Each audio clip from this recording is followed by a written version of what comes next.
Assalamualaikum warahmatullahi wabarakatuh dan salam sejahtera. Alhamdulillah thumma alhamdulillah wa ma taufiqi wa i'tisami illa billah. Alhamdulillah al-khail syahrul Ramadan allazi unzila fihi al-Quran hudan lin-nasi wa bayyinatin minal huda wal furqan.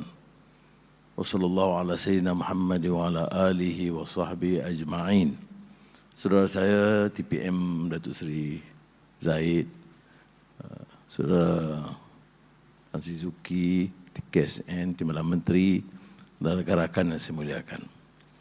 Alhamdulillah kita telah menyempurnakan ibadah Ramadan Karim, kullu am wa antum bi khair, dan saya menunaikan Ramadan awal satu hari. Bukan bertentangan dengan JAKIM sebab saya di Berlin. Dan alhamdulillah di sana pun nampak di kalangan umat Islam sambut dengan begitu meriah. Saya sempat Isya dan tarawih di Masjid Berlin, kemudian Jumaat di Hamburg, Masjid Hamburg. Tapi kita harus ingat, ya, selain daripada meningkatkan amalan, kerana selalu ulama mengingatkan kita bahawa Ramadan ini adalah madrasah Ramadan atau tarbiyah ar-ruhiyah, ya, maknanya dia untuk mengukuhkan, menggilap semula kekuatan keimanan kita dan akhlak kita dan disiplin kita. Sebab itu ada kupasan alim yang mengatakan Ramadan ini juga mengupas permasalahan etika yang lebih luas, apa yang disebut sebagai a wider ethical question. Dia tentunya disiplin diri. Benda yang boleh makan, kita tak boleh makan. Benda harus yang kita boleh buat, tapi kita tak boleh buat. Itu mengukuh disiplin. Ya. Kemudian menumpukan perhatian dalam soal kerohanian, spiritual, kerana sebagai orang Islam, orang beragama, kekuatan itu sebagai kekuatan induk untuk menghadapi segala rintangan dan percobaan yang lain. Kemudian ia juga harus mengetuk, ya, pintu hati nurani kita untuk membicarakan hal-hal yang terkait dengan Ramadan. Maknanya usaha yang lebih untuk menambah sedekah, amal jariah, dan masing-masing yang punya sedikit keupayaan untuk menyantuni masyarakat yang kurang bernasib baik. Kalau ada semangat Ramadan ini benar hidup, masalah dalam negara ini lebih terkawal. Begitu juga kalau sudah kita uruskan keluarga di Malaysia ini, kita bolehlah sampaikan kepada rakan-rakan kita di luar. Sebab itu saya katakan the fundamental and the bigger ethical question Ramadan ini harus dikupas. Bukan kebimbangan kita ialah dia menjuruskan. Bila saya sebut Ramadan ini dari segi kesedaran, masalah kemiskinan, soal disiplin, ada yang mengatakan saya ringankan soal ibadah. Tak betul. Ini masalah kalau sudah dengar kupasan-kupasan itu, bila kita sebut umpamanya Islam dari segi tata kelola, kita nampak dia tak peduli soal nilai spiritual dan ibadah. Tak betul. Ya. Perbicaraan Islam tidak boleh terlepas daripada soal yang thabit, soal tetap dan hukum yang tetap.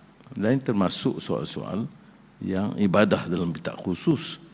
Tetapi saya kata harus ibadah itu memberikan makna yang lebih luas. Bagaimana boleh kita sempurnakan Ramadan, kemudian sambut dengan pembaziran yang luar biasa? Bagaimana kemudian tidak mempedulikan nasib masyarakat miskin?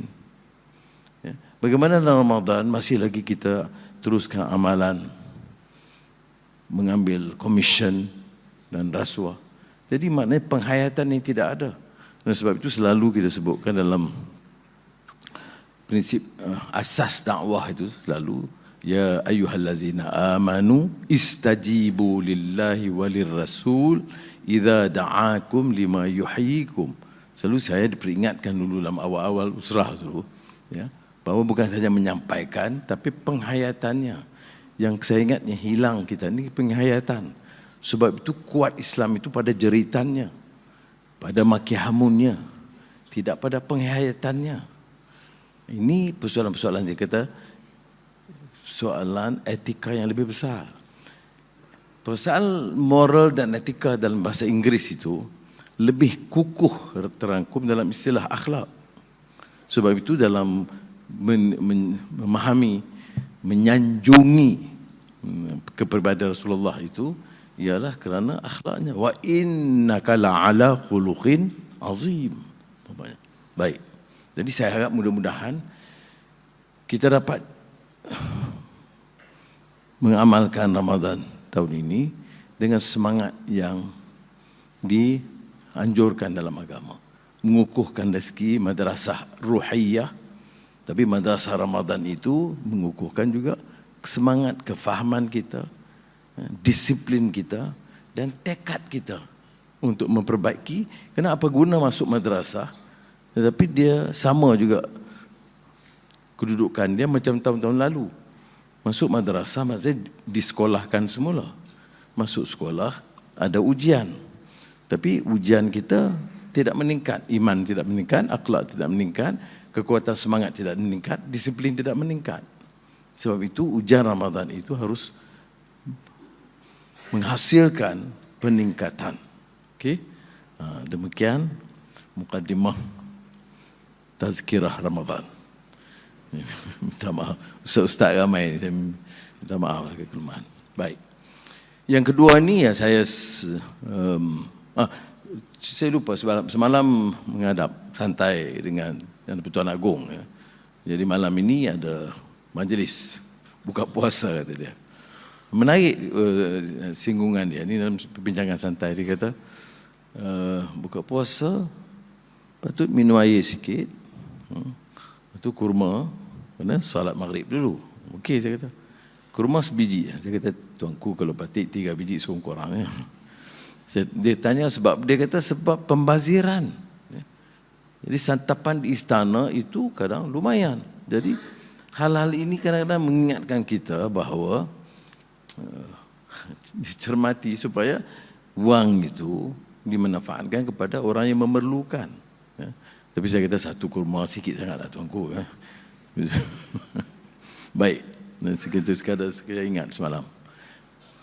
Baik, yang keduanya ya saya sudah tahu baru kembali dari lawatan rasmi di Jerman dan perbincangan dengan Presiden Steinheimer dan Chancellor Olaf Scholz. Dan tentunya selain daripada pelaburan, ya, kerjasama dari segi teknikal, TVET, kepayaan kejuruteraan, latihan kejuruteraan, dan kemudian menjumpa pelabur-pelabur. Dan saya syukur alhamdulillah kerana sambutan itu luar biasa, terbaik yang pernah kita catat sebelum ini. Tapi ini bukan soal Anwar, ya, sebab sebelum itu dia tahu tentang pentadbiran kita, usaha jabatan-jabatan, ya, sebaik MITI, Kementerian Luar, ya, dan kementerian-kementerian lain yang telah pun membuat beberapa persiapan awal. Sebab itu saya selalu insaf bahawa sebagai kerjasama sepasukan, ya, termasuk penjawat awam sangat penting, ya, kerana keyakinan mereka. Sekarang bila dia nilai, dia kata jauh lebih cekap, keputusan lebih cepat dan tidak berlaku keterisan. Saya jumpa beberapa yang besar, ya, yang bersetuju untuk melabur segera. Jadi pandangan mereka terhadap dasar kerajaan, pimpinannya dan penjawat awam sangat positif. Dan saya nak ambil peluang ini melalui Tan Sri KSN untuk mengatakan alhamdulillah, syukur, dan saya bangga dan berkhidmat dengan semangat penjawat awam yang sedemikian, kerana kesannya dan sambutannya luar biasa. Ya. Saya tidak menambah, ramai juga menteri yang ada bersama saya pada masa itu. Sudah Mak Hassan, Menteri Luar, sudah Tengku Zafrul, MITI dan juga Iwan Benedict, ya. Kemudian beberapa pegawai. Mereka dengar sendiri, ya. Dan terus saya saja provoke, ya, soalan macam mana, lambat tak? Ada masalah tak? Ada tak kena bagi komisen macam biasa? Ini semua saya tertanya, dan dalam perbincangan tertutup itu mereka beri jawapan yang sangat baik, sangat melegakan saya dan menunjukkan keupayaan kita. Kalau inilah semangat kita, ya, kita boleh melonjakkan ekonomi kita. Saya yakin, ya, betul kalau dalam simpang siur politik ini tidak ada yang baik, ya, semuanya jelek belaka. Tetapi percayalah, ya, kita lihat kepada angka dan data, belum ada pelaburan yang setinggi ini dalam sejarah negara kita. Belum ada sambutan dan dukungan media antarabangsa secara positif terhadap pengucapan kita dan dasar kita sebelum ini. Kalau kita buat penilaian, sama ada saya pergi ke Australia baru ini ataupun ke Jerman. Cuma yang ada beberapa yang dibesarkan itu soal Palestin dan juga soal China. Kerana banyak negara barat yang agak sangsi mengapa nampak kita itu berdamping dengan negara China. Jawapan saya mudah. Kita negara kecil, kita mau berkembang. Kita jaga kemaslahatan rakyat. Pelaburan secara menyeluruh, cumulative investment from United States itu masih nombor 1. Dan kita tidak ada masalah. Pelabur dari Amerika datang, kita sambut dengan baik. Tetapi negara China ini negara jiran. Dan kita tak ada sebab mengapa nak timbulkan permusuhan. Ada beberapa perbezaan pendapat, kita bincang. Tapi dalam beberapa hal, soal pelaburan, soal kerjasama, hubungannya sangat baik. Jadi saya ambil pendekatan yang sama. Menggalakkan pelaburan dari timur dan barat, Amerika, China, India, Australia, ya, yang akan memberi manfaat kepada kita. Jadi saya pun bila ditanya soalannya buat China phobia ataupun Sinophobia, saya jawab tak ada sebab kita nak ada permusuhan dan anti sesiapa.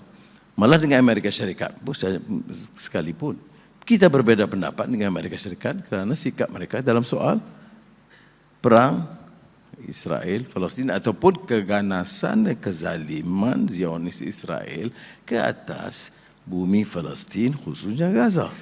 Dan kita suarakan dengan terang. Malah dalam pertemuan sidang media dengan Chancellor Jerman, saya tahu Jerman ini bukan negara kecil. Jadi saya pun tahu juga saya ini pemimpin kecil dari negara Malaysia. Bukan saya nak pilih untuk membuat kenyataan yang keras terhadap orang lain. Saya lebih baik tumpu perhatian untuk betulkan ekonomi negara kita dan struktur negara kita, mengangkat martabat negara kita. Tetapi kalau anak-anak kecil, bayi, wanita, orang yang tidak bersalah itu dihancurkan tiap hari, saban hari, maka berdepan dengan Presiden Biden, saya tentu mengambil kekuatan untuk menyatakan sikap dan pendiriannya. Saya kata, ya, saya tidak bangkitkan soal dia iktiraf Israel, saya tidak bangkitkan soal dia sokong Israel, tapi saya kata hentikan kezaliman dan pembunuhan ini segera. Ini seperti sudah tahu beberapa bulan yang lalu berdepan dengan Presiden Biden. Kemudian di Australia soal China, bila ditanya, saya tidak memulakan, ya, kalau dalam menyampaikan pandangan dalam sidang media. Selalunya bila disoal dengan gitu provokatif, mengapa Malaysia ini pilih untuk mendukung negara China, maka saya jawab, siapa masalah persaingan Amerika China tentang penguasaan teknologi maklumat dan IT, itu masalah dia. Kita yang terbaik daripada Eropah, dari Amerika, daripada China sebagai negara, kita rangkul semua. Mengapa saya nak adakan satu sikap permusuhan? Itu dengan Australia. Tapi di Jerman, walaupun dengan Chancellor Scholz, kita dah setuju, maknanya dia kata okey, dia faham pendirian kita. Cuma Jerman ini dia masih ada, saya akui, tentang pembunuhan Yahudi dalam Holocaust. Jadi sikap dia mendukung Israel itu terlalu ketara. Itu saya kata itu keputusan dia. Tetapi janganlah dalam menyokong Israel kita mengizinkan pembantaian dan pembunuhan beramai-ramai, genocide, ethnic cleansing, apartheid, sebut saja, di Gaza. Jadi keputusan yang dia sebut itu ialah bahawa dia bersetuju supaya dilakukan kejahatan senjata sepenuhnya oleh Israel ke atas Gaza dan menambah bantuan kepada Gaza. Baik. Jadi saya ingat setakat itulah. Ya. Tetapi bila dihujat oleh pemberita Jerman dengan kasar, kamu iktiraf dan kamu berkawan dengan Hamas dan kamu bagaimana sikap kamu terhadap Oktober 7 Oktober tahun ini, tahun lalu. Jadi saya jawab dengan mudah. Apakah masalah Israel Palestin itu bermula dengan 7 Oktober? Kemudian dengan interview panjang DW satu media Jerman yang besar dalam bahasa Inggris, itu lagi saya terang, saya kata Nakba itu tahun 1948. Rakyat Palestin dibunuh dan diusir keluar juta orang. Itu 1948. Kemudian tiap tahun kita tahu berita tentang pembantaian dan pembunuhan. Tidak mungkin dipadamkan, saya kata. Kemudian dia kata, tapi kan ini keganasan 7 Oktober bagaimana?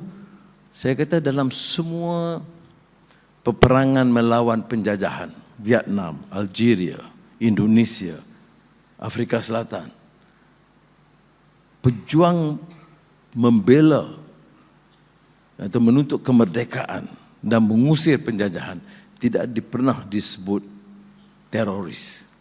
Yang menyebut teroris itu pihak penjajah. Pejuang kebangsaan tidak pernah disebut teroris. Dalam sejarah kita, orang yang melawan Inggris dulu, kita tak anggap teroris. Mat Kilau bagi kita pejuang, bukan teroris. Jadi, dia naratif itu tertakluk kepada pendirian kita. Pendirian kita itu soal kebebasan, soal kemerdekaan, soal keadilan. Ini ada kaitan dengan Ramadan tadi saya boleh sebut, the larger ethical question. Tentang prinsip ini yang kita ketengahkan. Jadi bila saya jawab begitu. Ya. Saya kata, Mandela, dulu Amerika dan negara Barat, khususnya Inggris, menggelar beliau itu teroris. Dulu. Setelah capai kebebasan dan beliau presiden, beliau dianggap pejuang keamanan hebat di dunia. Jangan lupa, 20 tahun dulu beliau teroris. Mengikut kacamata penjajah, bukan kacamata pejuang kemerdekaan. Jadi saya ulas hal yang sedemikian. Apakah saya setuju pembunuhan bayi dan wanita? Kalau berlaku, saya tidak setuju oleh siapapun. Tapi mengapa soalan itu tidak ditanya kepada Netanyahu? Mengapa hanya kepada Hamas? Saya sebut ini karena banyak juga saya dapat beberapa ulasan mengapa Anwar memilih untuk menyokong pengganas Hamas. Saya tidak pernah menganggap mereka pengganas. Hubungan kita kekal sampai hari ini. Hubungan dengan badan politik Hamas dan Datuk Seri Zahid pun terus ada hubungan baik dengan mereka dari dulu. Dan saya mengatakan di Jerman, di mana pola pemikiran dan dasar mereka itu memang menetapkan Hamas itu teroris. Nah, ini pendirian kita yang kita harus lakukan. Dan ini tentunya mengundang permusuhan dari luar. Kita tidak memilih untuk bermusuh, tetapi kita tidak boleh umpamanya menggunakan naratif yang mereka gunakan. Dan sampai bulan Ramadan, saya tengok kesengsaraan bayi, wanita dan rakyat di Gaza itu memang sudah keluar dari batasan kemanusiaan. Sebab itu bila saya jawab, saya kata, yes, where is the humanity? Where have you thrown humanitarian principles? Dan alhamdulillah lah sekurang-kurangnya di seluruh dunia, di kalangan sarjana, di kalangan pejuang dan ulama, mereka menyambut baik kenyataan itu. Saya bila solat Isya Tarawih di Masjid Berlin, kemudian Jumaat di Masjid Hamburg, itu saya lihat umpamanya umat itu memang melihat Malaysia itu sebagai suatu yang sangat positif, yang membanggakan mereka. Cabaran kepada kita ialah bila pengiktirafan begitu, kita harus buat sesuatu yang jauh lebih baik. Menteri-menterinya, pimpinan politiknya, dengan tata kelolanya, dengan banteras rasuahnya, dengan program-program yang boleh membantu rakyat dalam keadaan cubaan dan ujian sekarang, seperti kos sara hidup, dan ringgit digasak begitu rupa. Itu harus kita tangani dengan baik. Kemudian penjawat awam dengan semangat baru ini, harapan menggunung tinggi. Jadi dan dunia ketiga punya yang Global South dan juga umat Islam, itu harapan yang saya lihat. Ya, saya pun sebenarnya saya tahu dulu saya memang sentiasa keliling dunia, menyampaikan ucapan di pelbagai universiti, di Jerman, di Perancis, di Amerika, di Australia. Tetapi saya lihat sambutan dan semangat yang ditunjukkan kali ini sangat baik.